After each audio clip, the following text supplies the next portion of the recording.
stories? We have time for another story. Oh, Detroit? All right. Now there's a city with a new story. Tess. Alex, time for Detroit. Thank you for your encouraging words on the elevator. Thank you so much.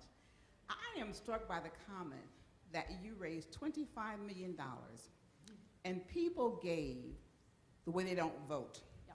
So what accounted for that, do you think? We recently had a HUD official visit neighborhood centers, and she looked around, and after it was all over, she looked at us, she went, "You guys are really radical." I said, "I know, but don't tell anybody." Nobody's figured it out yet.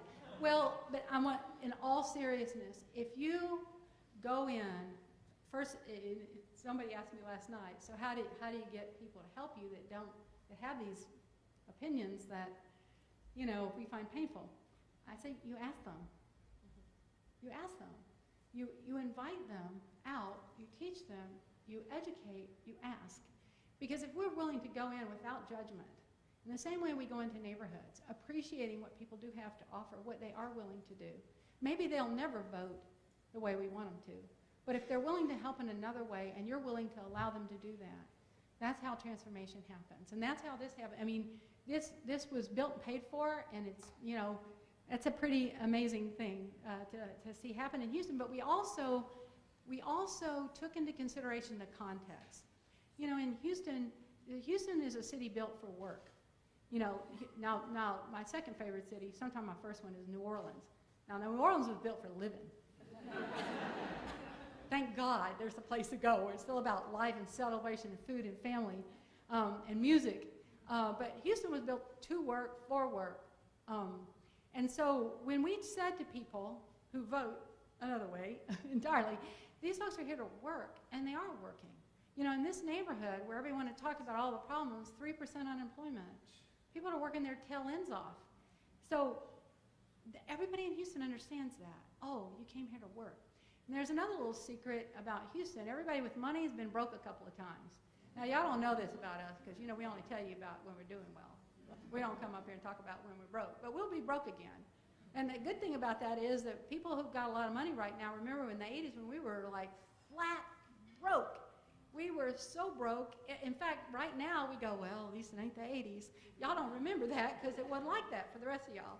But so I think the part of that story is so important, and I've seen the new messages that are coming out about Detroit. It's looking at your city and understanding in the DNA of the city, what is the city really built around? And not the monuments and the buildings, but what are the aspirations what is the understanding of what it means to be a Houstonian or to be in San Diego or to be in Orlando? What really matters here?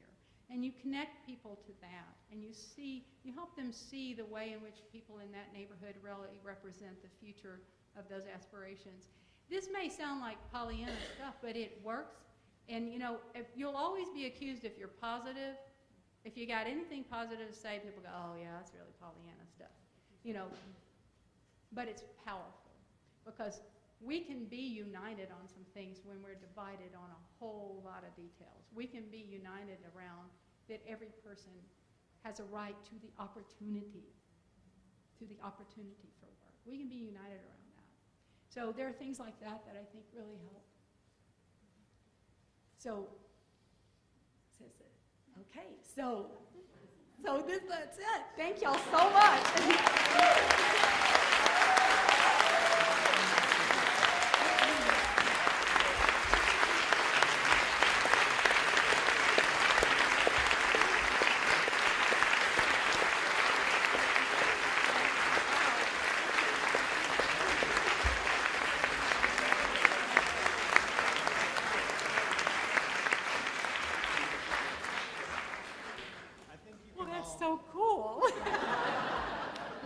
Understand why Angela was selected for this award. And I think you can also understand why at United Neighborhood Centers of America within our network, we really lift up the work that Neighborhood Centers Incorporated is doing. I've been at this with UNCA since 2006. The first place I went on the plane to go to be welcomed into this network was Houston. And one of the first people to give me... Not Dallas. It was not Dallas. One of the first people to give me a warm hug and a warm welcome, just like we were family, was Angela. And you know, it's a pleasure. I tell you, I'm a blessed person. I get to work with amazing people. I get to work with amazing organizations, and it's an exciting time to be in the work that we are. And it's in no small part because of what Angela and her team at Neighborhood Centers Incorporated are doing in Houston, Texas. And we just love you. Thank you.